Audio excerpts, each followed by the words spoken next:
અમારા તમને ભાવથી જય સ્વામિનારાયણ.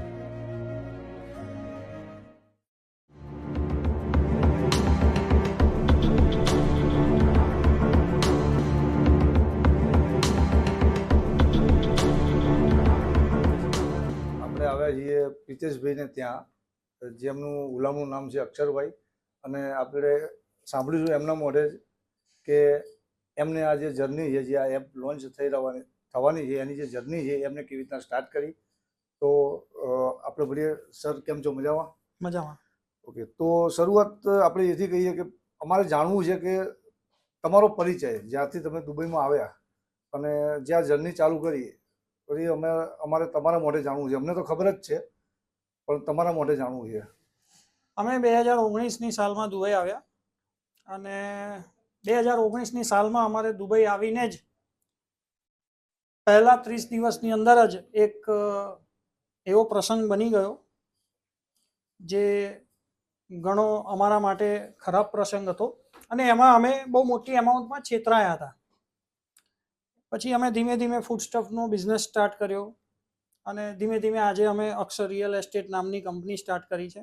અમારી ટોટલ 7 કંપનીઝ છે દુબઈ મેઇનલેન્ડમાં રજિસ્ટર્ડ, અને બસ અમે દુબઈમાં મેઇનલેન્ડમાં કામ કરીએ છીએ. આ અમારી ઓફિસ છે, આ અમારો સ્ટાફ છે બધો. જોરદાર સર, જબરજસ્ત. તમારો સ્વભાવ અને તમારા સ્ટાફનો સ્વભાવ પણ બહુ જોરદાર છે.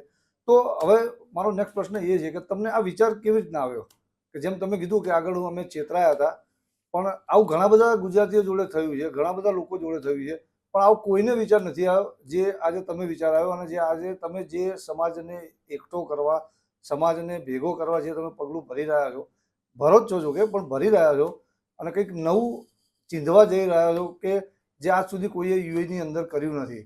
તો આ વિચાર તમને કેવી રીતના આવ્યો?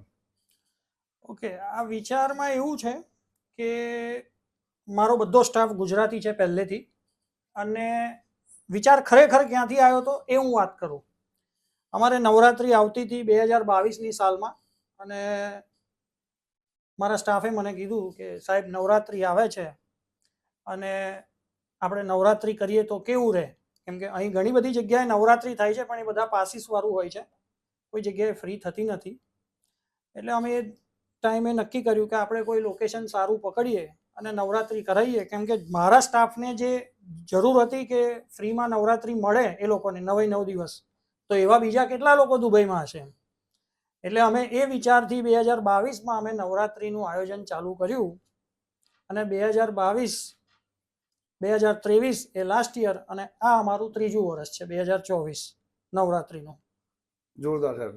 અને મેં ઘણી વાર સાંભળ્યું છે, ઘણા ગુજરાતી જોડે સાંભળ્યું છે કે નવરાત્રિ યુએની અંદર, દુબઈની અંદર ફ્રી થાય છે. How can possible sir? કેમ કે કોઈ દેશ ઇન્ડિયા સિવાય એવું કોઈ, એટલે ઇન્ડિયામાં પણ અત્યારે હાલ પાસીસ ચાલુ થઈ ગયા છે, અને જે લોકો એફોર્ડ નથી કરી શકતા, અને તમે દુબઈની અંદર ફ્રી નવરાત્રિ કરવી, 1 દિવસ 2 દિવસ હોય તો બરાબર છે, 9+1 એક દિવસ ગેટ ટુગેધર વાળો, અને 9 દિવસ જે માતાજીના ગરબા થાય છે એ 10 દિવસ તમે કેમનું પોસિબલ કરો છો? તો ક્લેપિંગ સર માટે, કેમ કે આ મેનેજ કરવું બહુ અઘરું છે.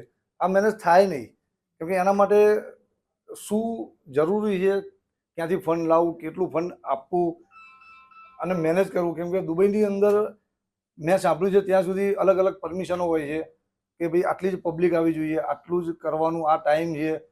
નથી કે ઇન્ડિયા જેવું, કે નથી કે અધર દેશ જેવું કે જે પણ જે હોય ચલવી લે એમ. કેમ કે સર બહુ જોરદાર વસ્તુ છે કે આ મેનેજ કરવું બહુ જ અઘરું છે. હવે મારો નેક્સ્ટ પ્રશ્ન છે કે આજે તમે એપ ચાલુ કરી રહ્યા છો, એનું જે વિઝન છે ગુજરાતીઓ માટે, તમારી જે સેવાની ભાવના છે, એનું જે વિઝન છે એ તમે ક્યાં લઈ જવા માંગો છો? ગુજરાતી સમાજની એપ અમે જ્યારે ડિસ્કસ કર્યું પહેલી વારે કે આપણે એપ બનાવીએ, ત્યારે ઘણા લોકોએ મને એવું કીધું હતું મારા મોઢા સામે કે ભાઈ એપ બનાવીને શું કરશો એમ, સમજ્યા? પણ મેં એ બધું ઇગ્નોર કર્યું, અને મારા એક મિત્ર છે, મારા બિઝનેસ પાર્ટનર છે હિમાંશુભાઈ, હું અને એ બંને ભેગા થઈને અમે શરૂઆત કરી આ 8 મહિના પહેલાં કે ચલો આપણે એપ બનાવીએ. અમારે એપ બનાવવામાં 12 લાખ રૂપિયાનો ખર્ચો થયો છે, એ અમે કાઢ્યો. તમે હમણાં નવરાત્રિનો એક પ્રશ્ન પૂછ્યો હતો કે તમે ફ્રી કેવી રીતે કરો છો, તો હું તમને કહું, બિલકુલ 2022ની સાલની અંદર અમે જ્યારે નવરાત્રી કરી ત્યારે અમે ઘણા લોકો પાસે સ્પોન્સર માંગવા ગયા હતા. અમને જવાબ એ બી મળ્યા હતા કે અમે નાના નવરાત્રી વાળાને કોઈને કોઈ સ્પોન્સર કરતા નથી. અમને આજકાલ કરીને પછી સ્પોન્સરશિપ મળી નથી. 2022ની સાલની અંદર અમે 54,000 દિરહામ ખોટ ખાઈને અક્ષર LLC કંપની આખી ખોટ ભોગવી હતી અને અમે નવરાત્રીનું આયોજન કર્યું હતું. 2022માં અમે 9 દિવસની નવરાત્રી કરી હતી. 2023ની અંદર અમે 11 દિવસની કરી અને આ વર્ષે અમે 15 દિવસની નવરાત્રી કરવાના છે. અને આ નવરાત્રી તમામ ગુજરાતી માટે ફ્રી, એમાં એમને ચા પાણીની વ્યવસ્થા, બરાબર. આના સિવાય અમે જેટલા લોકો ગુજરાતી આવે છે એ બધાને કંઈક તકલીફ હોય તો મારો આખો સ્ટાફ ત્યાં હાજર હોય છે. એમને કંઈ તકલીફ, વિઝા, એબ્સ્કોન્ડિંગ, ઘણા બધા તકલીફો હોય છે. એ બધી તકલીફો અમે ત્યાં પૂછીને એમનું સોલ્યુશન લાવી આપીએ છીએ. બીજી વસ્તુ કે નવરાત્રી તો કરી અમે, બરાબર. લોકો આવે છે ત્યાં આગળ, સ્વયંસેવકો, બરાબર. હવે આજકાલ તો તમારે વિદેશમાં કરવું હોય તો તમારે બાઉન્સર લાવવા પડે પૈસા આપી. 100%. મારી પાસે 50 માણસની ટીમ 2022માં બી હતી અને આજે બી મારી પાસે 100 માણસની ટીમ એવી છે કે જે લોકો અડીખમ ઊભા રહેવા માટે રેડી છે. અને એ બધા ગરબા રમવા માટે એટલા ચાહક છે ગરબાના, પણ એ લોકો નવરાત્રીના 9 દિવસમાંથી એક રાઉન્ડ બી મારી શકતા નથી. એટલી મહેનત ત્યાં ઊભા કરે છે. થાય જ સાહેબ, મહેનત થાય જ. કેમ કે મને ખબર છે કે મારું ઘણું બધું સર્કલ અબ્રોડ છે, ઇન્ડિયા બહાર છે, અને એ લોકો ઘણીવાર કહેતા હોય છે કે આટલા ડોલર પાસ છે, આટલા ડોલર આ છે. ખાવાનું તો બહુ દૂરની વસ્તુ છે, પાણી પણ ઘરેથી લઈ જવું પડે. એ લોકો બેગ લઈને જાય છે રેડી થઈને, અને અહીંયા તમે આ જે બધી સવલત આપો છો, નો ડાઉટ સર, અમેઝિંગ, જબરજસ્ત. કૃપા જ દેખાય છે કે આજે તમે જ્યારે તમારી જર્ની ચાલુ કરી અને આજે તમે ક્યાં છો.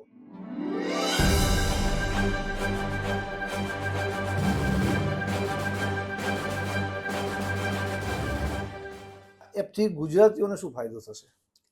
આ એપમાં એવું છે, અમારો ફ્યુચર પ્લાન એ છે, અમે હમણાં 2 એરપોર્ટ નક્કી કર્યા છે, તો અમદાવાદ ઇન્ટરનેશનલ એરપોર્ટ અને સુરત. ફ્યુચરની અંદર અમે બીજા એરપોર્ટ્સ કવર કરીશું કે જ્યાં અમારું એક બોર્ડ લાગે કે દુબઈ જઈ રહ્યા છો તો અમારી એપ ડાઉનલોડ કરો, લોગિન કરો.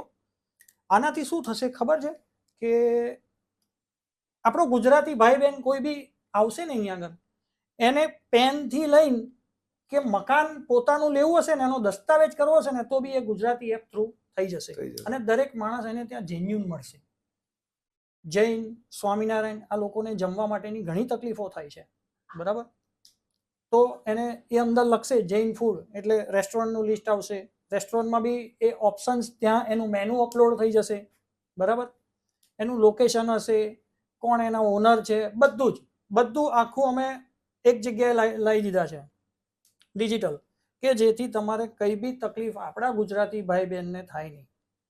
નંબર 1. નંબર 2, આ ફક્ત ગુજરાતી માટે નથી, ઓલ ઓવર યુએઈના લોકલ્સ માટે બી છે, અધર નેશનાલિટી માટે બી છે, અને અધર ઇન્ડિયન સ્ટેટ્સ માટે બી છે. પણ અમે શરૂઆત ગુજરાતી સમાજ તરીકે કરી હતી, એટલે અમે એપનું નામ ગુજરાતી સમાજ યુએઈ રાખેલું છે. અમારો ક્લિયર, ટ્રાન્સપરન્ટ ઉદ્દેશ એ છે, માણસ છેતરાવો ના જોઈએ. ઓકે. એન્ડ એક પ્રશ્ન મારો વધી ગયો, જે તમે વાત કરતા હતા ને એમાં જ, જેમ તમે નવરાત્રી ફ્રી કરો છો, તો શું એપ પણ તમે ફ્રી જ આપવાના છો કે એનો કોઈ ચાર્જ લેવાનો છો ગુજરાતી સમાજ જોડેથી? જે લોકો ટુરિઝમ છે અને અહીંયા જે લોકો ગુજરાતી લોકલ રહે છે એમની વાત છે. જો અમે ઇન્ડિવિજ્યુઅલ્સ માટે કોઈ લોગિન ચાર્જ નથી, ફ્રીમાં તમે લોગિન, તમારું ઈમેલ આઈડી, મોબાઈલ નંબર નાખીને OTP કરીને અને તમે લોગિન કરી શકશો. બટ ઇન ફ્યુચર અમે જે લોકો બિઝનેસ અંદર કરવાના છે રજિસ્ટર, એમની પાસેથી એકદમ નોમિનલ ચાર્જીસ લઈશું. અને હું સાથે સાથે એક વાત કહી દઉં, 2022 અને 2023માં અમે નવરાત્રી કરી, એ નવરાત્રીના 9મા દિવસે અમે અમારા હિસાબનું સરવૈયું ફેસબુકમાં બી મૂકીએ છીએ, અમારું વોટ્સએપ ગ્રુપમાં બી મૂકીએ છીએ, એટલે દરેક જગ્યાએ ટ્રાન્સપરન્સી હોય છે, બરાબર. એ જ રીતે અમે ગુજરાતી સમાજમાં કોઈ બી રૂપિયો, હજુ કોઈ લેવાનું એવું કંઈ નક્કી થયું નથી, અમારો ટાર્ગેટ એવો છે કે અમે મિનિમમ 100 દિરહામ એક બિઝનેસમેન પાસેથી લઈએ કે જેથી એને કંઈક લાગે કે ભાઈ ના થયું છે, મેન્ટેનન્સ બરાબર. કારણ કે આ એપ લોન્ચ થયા પછી અમારે એક ટોલ ફ્રી લાઈન ચાલુ કરવી પડશે, અમારે એક માણસ એની પાછળ એલોટ કરવો પડશે, બરાબર. માણસ કરીશું તો માણસ ફૂલ ટાઈમ રાખવો પડશે. એવું તો નથી કે સાંજે 7 થી 10 જ એ ટોલ ફ્રી નંબર ચાલુ રહે. એટલે એની સેલરી, બરાબર, એના વિઝા, રહેવા ખાવા પીવાના બધા ખર્ચા છે, બરાબર. એટલે એ તો કેવું છે, માતાજીની કૃપા છે તો થઈ જશે બધું, અને ઓલમોસ્ટ બધું થઈ ગયું છે. એટલે હવે લાસ્ટ જર્ની ઉપર આવ્યા છે કે આ રવિવારે આપણે 18 તારીખે એનું લોન્ચિંગ કરી દઈએ. જબરજસ્ત બરાબર. જબરજસ્ત. તો બીજી એક વસ્તુ હું તમને જી, કહી દઉં કે અમે આખા અરબ દેશની અંદર પહેલી વાર, અરબ દેશ જ્યારથી બન્યો છે ત્યારથી પહેલી વાર 2022માં અમે 51 કન્યાઓનું પૂજન કર્યું હતું, અને આ વર્ષે અમે 101 કન્યાઓનું પૂજન એક જ જગ્યાએ કરવાના છે, અને 101 કન્યાઓને અમે ત્યાં જમાડવાના છે. અમે ગઈ સાલ 51 કન્યાનું કર્યું હતું, આ વર્ષે 101 કન્યાઓનું પૂજન કરવાનું છે નવરાત્રિમાં. જબરજસ્ત. આ વર્ષે અમારો ટાર્ગેટ એવો છે કે અમે અહીંના લોકલ શેખ બહુ સપોર્ટિવ છે. અમે આ વખતે શેખોને બી નવરાત્રિમાં ઇન્વાઇટ કરવાના છે, અને આ પૂજાનું મહત્વ એ લોકોને બી સમજાવવાના છે. એવું અમારું આયોજન છે આ વર્ષનું. જબરજસ્ત. તો પ્રિતેશભાઈ માટે હું ક્લેપિંગ કરીશ, કેમ કે આ કરવું એકલા હાથે બહુ અઘરું છે. તમે તમારા ઘરનો નાનો પ્રસંગ તમે ના સાચવી શકો. આપણને ખબર છે કે આપણે નાનામાં નાનો પ્રસંગ કરીએ અને શું હાલત થાય છે. 4 દિવસ ઉજાગરા થાય, દોડ થાય. એટલે આ જે સમુદાયને ભેગો કરીને એક સાથે ચાલવું બહુ અઘરું છે. અને એમને જેમ કીધું કે નવરાત્રિ ફ્રી કરે છે ગુજરાતી સમાજ યુએઈ, એ રીતે આ એપનો પણ કોઈ ચાર્જ નથી. અને જે ચાર્જ બિઝનેસ રિલેટેડ જે લેવાનો છે એ નોમિનલ ચાર્જ હશે, જેથી એપનું મેન્ટેન થાય, કેમ કે એનું પણ મેન્ટેનન્સ આવે, એનું પણ અપડેશન આવે. તો બહુ મજા આવી પ્રિતેશભાઈ તમને મળીને. Thank you.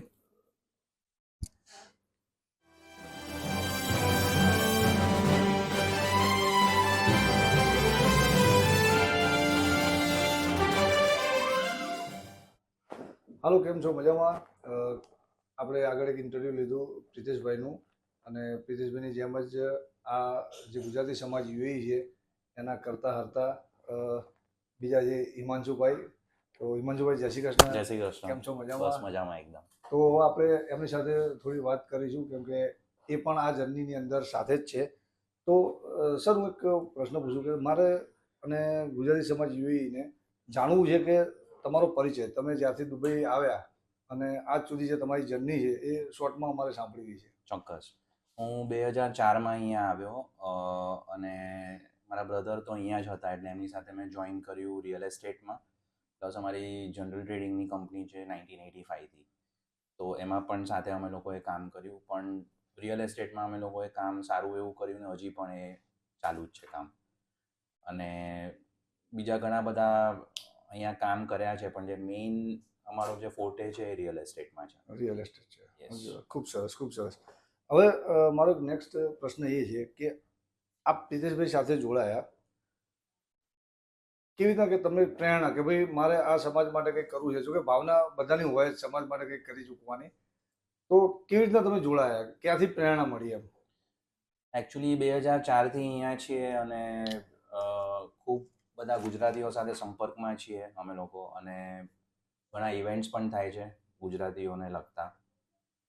પણ જ્યારે 2022માં હું પ્રિતેશભાઈને મળ્યો, જ્યારે એમણે નવરાત્રિનું આયોજન કર્યું હતું, અને હું ત્યાં ગયો ને એમને મળ્યો, તો મને એ કન્સેપ્ટ બહુ જ યુનિક લાગ્યો. કારણ કે ઓલમોસ્ટ 20 વર્ષથી હું અહીંયા છું, અને દર વર્ષે આપણા ગુજરાતી માટે કોઈ પણ પ્રોગ્રામ હોય, કોઈ પણ આયોજન હોય, તો એ છે ને કોઈ દિવસ ફ્રી નથી હોતું, બધું કમર્શિયલ જ હોય છે એકદમ. સાચી વાત છે. અને બધાનો મેઇન મોટિવ શું હોય છે કે આમાંથી આપણે કેટલા પૈસા કમાઈ શકીએ.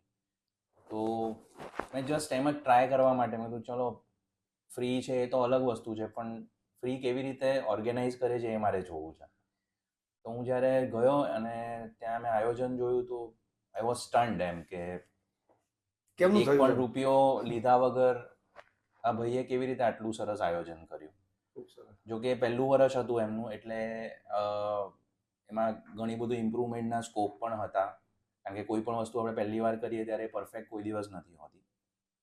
એટલે પછી હું એમને મળ્યો અને મેં એક મારી ઈચ્છા વ્યક્ત કરી કે મારે પણ તમારી સાથે જોડાવું છે આ જર્નીમાં, અને તમે જે આટલું સરસ કામ કરી રહ્યા છો એને આપણે નેક્સ્ટ લેવલે લઈ જઈએ. તો એમણે કીધું મોસ્ટ વેલકમ. એટલે પછી અમે લોકોએ વધારે ડિસ્કસ કર્યું કે આને કેવી રીતે વધારે ઇમ્પ્રૂવ કરી શકીએ. મારી એક સોફ્ટવેર કંપની પણ છે ઇન્ડિયામાં, એટલે મેં એમને કીધું કે આપણે ટેકનોલોજીનો સપોર્ટ લઈને આ જે આપણું ઉદ્દેશ્ય છે એને આપણે એક સારા લેવલે લઈ જઈ શકીએ. હવે ટેકનોલોજીની વાતથી મને એક વસ્તુ યાદ આવી, મને એક વાત યાદ આવી કે આપે, મને ખબર છે કે આપ બેકગ્રાઉન્ડની અંદર જે આ એપ લોન્ચિંગનું જે પણ કામ છે, ટેકનિકલ કામ ટોટલ તમે સંભાળો છો અને ઘણા સમયથી તમે સંભાળો છો. તો તમે જણાવશો કે આ ટેકનિકલ, કે ભાઈ ટેકનિકલ કામ હોય ત્યાં ખામીઓ ઉપર નીચે ખાડા ટેકરા આવે છે, કેમ કે ટીમ એમને કામ ના કરે. તો અમારે એ જાણવું છે કે છેલ્લા 8 મહિનાની અંદર તમને આ ટેકનિકલમાં ક્યાં ક્યાં તકલીફો પડી અને તકલીફોમાંથી તમે કેવી રીતના ઉભરીને બહાર આવ્યા? જો ટુ બી વેરી ફ્રેન્ક, હું છે ને, મારું બેકગ્રાઉન્ડ ટેકનિકલનું નથી, પણ સોફ્ટવેર કંપની છે મારી, એટલે ઘણા હદે હું કોઈ પણ રિક્વાયરમેન્ટ હોય એ હું ખૂબ સારી રીતે સમજી શકું છું. અને પ્લસ આ જે એપ્લિકેશન અમારે બનાવી હતી એ ખૂબ જ સ્પેશિયલ હતી અમારે માટે, એટલે એમાં ખૂબ જ વધારે ઇન્વોલ્વ થઈ મેં આખી રિક્વાયરમેન્ટ સમજી પ્રિતેશભાઈ પાસેથી, પ્લસ મેં મારા ઇનપુટ આપ્યા, અમુક અમારા જે નજીકના લોકો છે એ લોકો પાસેથી મેં ઇનપુટ લીધા અને આખું એક સ્ટ્રક્ચર રેડી કર્યું ને અમે લોકોએ ફાઇનલ કર્યું કે આપણે જે એપ્લિકેશન બનાવી છે એના ફર્સ્ટ ફેઝમાં આપણે કઈ કઈ વસ્તુ ઇન્વોલ્વ કરી શકીએ છીએ. પછી આ સેમ વસ્તુ મેં મારી ટીમને સમજાવી, એ લોકોને પણ આ કન્સેપ્ટ બહુ જ સારો લાગ્યો. એટલે પછી ધીરે ધીરે ડેવલપ થતી ગઈ. નો ડાઉટ અરાઉન્ડ 8 મહિના લાગ્યા. એની શરૂઆત અમે લોકો જ્યારે મારા જે સોફ્ટવેર કંપનીમાં પાર્ટનર છે સંકેતભાઈ અને રોનકભાઈ, એ લોકો દુબઈ જ્યારે આવ્યા હતા ત્યારે અમે લોકો બધા ભેગા થયા હતા પ્રિતેશભાઈ જોડે અને આખો કન્સેપ્ટ સમજ્યા હતા. પછી એને વધારે ડેવલપ કર્યો અમે લોકોએ, ફેઝ બાય ફેઝ અમે લોકોએ એપ્લિકેશન ડેવલપ કરી. એમાં ઘણા બધા પ્રોબ્લેમ્સ પણ આવ્યા, કારણ કે ફ્લો એવો હતો ને કે એક મોડ્યુલ બીજા મોડ્યુલ સાથે મેચ થતું નહોતું. પછી એ બધું અમે લોકોએ ફિક્સ કરીને એક એવું માળખું બનાવ્યું કે જેનાથી એક કમ્પ્લીટ એપ્લિકેશન આપણને મળી શકે. કે એમાં અમે ખાસ ધ્યાન એ રાખ્યું એપ્લિકેશનમાં કે આમાં કઈ કઈ વસ્તુ આપણે ઇન્ક્લુડ કરીએ જેનાથી આપણા ગુજરાતી ભાઈ બહેનોને ખૂબ સરળતા રહે વાપરવાની અને આગળ ડેવલપમેન્ટનો પણ સ્કોપ રહે, કારણ કે કોઈ પણ સોફ્ટવેર કે મોબાઈલ એપ્લિકેશન ફર્સ્ટ ફેઝમાં પૂરી નથી થતી. એક પછી એક ફેઝ એનો તમારે બનાવવો જ પડે. એ ઇવોલ્વિંગ જ છે, એટલે તમારે ઇવોલ્વ કરવું જ પડે ટાઈમ ટુ ટાઈમ. એટલે કોઈ એવી મેજર પ્રોબ્લેમ નથી આવી, પણ હા બેક એન્ડ ફોર્થ બહુ થયું હતું. પણ ફાઇનલી અમે લોકો અહીંયા છીએ એપ્લિકેશન રજૂઆત કરવા માટે. સક્સેસની રાહ જોઈ રહ્યા છે. કલાકોની ગણતરીમાં આપણે સક્સેસ થઈ જઈશું. અને બીજું આમાં હું એક એડ કરીશ કે કારણ કે અમારો ઉદ્દેશ્ય કોઈ કમર્શિયલ નથી, અમારે કોઈ આમાંથી રૂપિયા કમાવાની ભાવના નથી, પણ આપણા ગુજરાતી ભાઈ બહેનો એક પ્લેટફોર્મ ઉપર આવે અને ત્યાં એકબીજાને ઓળખે અને જે પણ વેપાર ધંધો કરી રહ્યા છે એમાં અંદર આપણે કંઈક એવું નેટવર્ક ઊભું કરી શકીએ જેનાથી એકબીજાને ફાયદો થાય. ગુજરાતનો પૈસો ગુજરાતમાં રહે. અને આ આઈડિયા વધારે ડેવલપ જ્યારે મેં BNI કરીને એક ગ્રુપ છે એમાં મેં જ્યારે જોયું કે એ લોકો એટલું સ્ટ્રક્ચર્ડ વેથી આખું એ લોકો નેટવર્કિંગ કરે છે અને એકબીજાને ફાયદો થાય. ડેફિનેટલી એમાં કમર્શિયલ ઇન્ટરેસ્ટ છે એ લોકોનો, પણ આપણે નોન કમર્શિયલ ઇન્ટરેસ્ટ સાથે આપણે કંઈક બનાવવું હતું, એટલે અમે લોકોએ પછી આના પર વધારે ફોકસ. ખૂબ સરસ, કેમ કે પ્રોફિટ જ્યાં, ગુજરાતીની એક વ્યાખ્યા છે કે જ્યાં પણ પૈસો મૂકે ને એટલે એમની પહેલાં એમને ખબર હોય કે મારું રિટર્ન શું હશે. અને આ જે કામ કરવા જઈ રહ્યા છે એની અંદર આ લોકોને રિટર્ન શું છે એ તો ગણિત નથી, પણ રિટર્ન લેવાનું પણ નથી. ટોટલ ફ્રી છે એપ્લિકેશન. જેમ મેં આગળ ઇન્ટરવ્યૂમાં વાત કરી હતી પ્રિતેશભાઈએ કે આ એપ્લિકેશનનો કોઈ ચાર્જ નથી, ડાઉનલોડિંગનો કોઈ ચાર્જ નથી, લોગિનનો કોઈ ચાર્જ નથી, અને એક કનેક્ટિવિટી છે. સર, હું તમને next note the list but એક છેલ્લો પ્રશ્ન પૂછું કે જેમને કહ્યું કે શિવ હતા અને શક્તિ જોડે જોડાયા, હવે પ્રિતેશભાઈ હતા અને તમે આવ્યા, તો હવે તમે આ સ્ટેજને ક્યાં લઈ જવા માંગો છો? હવે આનો કોઈ અમે લોકોએ એવો એન્ડ ગોલ તો વિચાર્યો જ નથી, કારણ કે સ્કાય ઇઝ ધ લિમિટ એવું હું માનું છું. એટલે જેમ જેમ આગળ વધતા જશું એમ અમે લોકો એપ્લિકેશન ઇવોલ્વ કરતા જશું. પ્લસ ખાલી આ એપ્લિકેશન પૂરતા અમે લોકો સીમિત નથી રહેવાના, અમે લોકો ઘણા બધા બીજા પણ પ્રોગ્રામ્સ પર ફોકસ કરી રહ્યા છીએ. પ્લસ ખાલી આગળ જતાં ખાલી યુએઈમાં નહીં પણ યુએઈની બહાર પણ જેટલા આપણા ગુજરાતી ભાઈ બહેનો વસે છે એને પણ આપણે કેવી રીતે હેલ્પફુલ થઈ શકીએ એનું પણ અમે લોકો પ્લાનિંગ કરી રહ્યા છે. એટલે અત્યારે તો ફોકસ હમણાં એપ લોન્ચનો છે, પ્લસ એમાં જે સેકન્ડ અને થર્ડ ફેઝ અમે લોકો લાવવાના છીએ એના ઉપર હમણાં વર્ક ચાલી રહ્યું છે. પણ મેં જેમ પહેલાં કીધું, સ્કાય ઇઝ ધ લિમિટ, એટલે એવો કોઈ એન્ડ ગોલ હમણાં બાંધ્યો નથી. સાચી વાત છે કે આની કોઈ લિમિટ નથી કે આ ક્યાં જશે એમ. પણ લાસ્ટમાં હું સર એક વધારાનો એક પ્રશ્ન એવો પૂછી લઉં કે વિઝન, આનાથી ફાયદો શું થશે? ફાયદો એ છે કે લોકો જોડાશે, ખૂબ બધા લોકોના આશીર્વાદ મળશે અને પોઝિટિવ વાઇબ્રેશન્સ મળશે, જે ખૂબ જ જરૂરી છે બધા માટે. બધાને તમે કોઈને પણ પૂછો ફાયદો એટલે જનરલી બધા લોકો કમર્શિયલ ફાયદો પહેલાં વિચારતા હોય છે, પણ અમારો આમાં કોઈ કમર્શિયલ ફાયદો નથી. અમારો ફાયદો એક જ છે કે અમારા કોઈ પ્રયત્નથી કે અમે નિમિત્ત બનીએ એવી કોઈક વસ્તુ કરીએ જેનાથી લોકો ભેગા થાય અને બધાને ફાયદો થાય. એ જ અમારો સૌથી મોટો ફાયદો છે. ખૂબ સરસ સરે વાત કરી. કેમ કે હું મારી વાત કરું કે જ્યારે પણ એવું લાગે કે ભાઈ ઇન્ડિયા છોડીને તમારે કોઈ અધર દેશમાં જવાનું છે તો તમારા મનમાં 1000 સવાલ આવે કે હું કેવી રીતના જઈશ, કેવી રીતના ત્યાં રહીશ, કેવી રીતના હું જમીશ, કે ભાઈ મને મારું ગુજરાતી ફૂડ મળશે કે નહીં મળે, મારા કોઈ ઓળખીતા મળશે કે નહીં મળે, મને કંઈક તકલીફ પડી તો મારું કોણ ત્યાં. તો આ એક એપ્લિકેશન એવી છે, આ ગુજરાતી સમાજ યુએઈ એપ એવી છે કે ત્યાં તમારે કોઈને પૂછવું નહીં પડે, ત્યાં તમારે કોઈની જરૂર નહીં પડે. તમે ખાલી એપ્લિકેશનની અંદર જે પણ લખશો, જે પણ માગશો તે તરત તમને ત્યાંથી મળી જશે. રહેવું, જમવું, ફરવું, ખરીદી કરવી, બધું જ તમને ત્યાંથી અવેલેબલ થઈ જશે. તો આ કામ જે કરવા જઈ રહ્યા છે પ્રિતેશભાઈ અને હિમાંશુભાઈ, ગુજરાતી સમાજ યુએઈની અંદર જે ગુજરાતી સમાજ એપ છે એ યુએઈની અંદર જે લોન્ચ કરવા જઈ રહ્યા છે, એનો બેનિફિટ બધા જ ગુજરાતીઓને અને ગુજરાતીઓ સિવાય અધર જે પણ લોકો આ એપ ડાઉનલોડ કરશે અને આ એપ થકી એનો ઉપયોગ કરશે, બધાને જ આ ફાયદો મળવા પાત્ર છે. સરસ હિમાંશુભાઈ, ખૂબ ખૂબ આભાર તમારો. ખૂબ મજા આવી તમારી સાથે વાત કરીને. જય શ્રી કૃષ્ણ. અમારા તમને ભાવથી જય સ્વામિનારાયણ.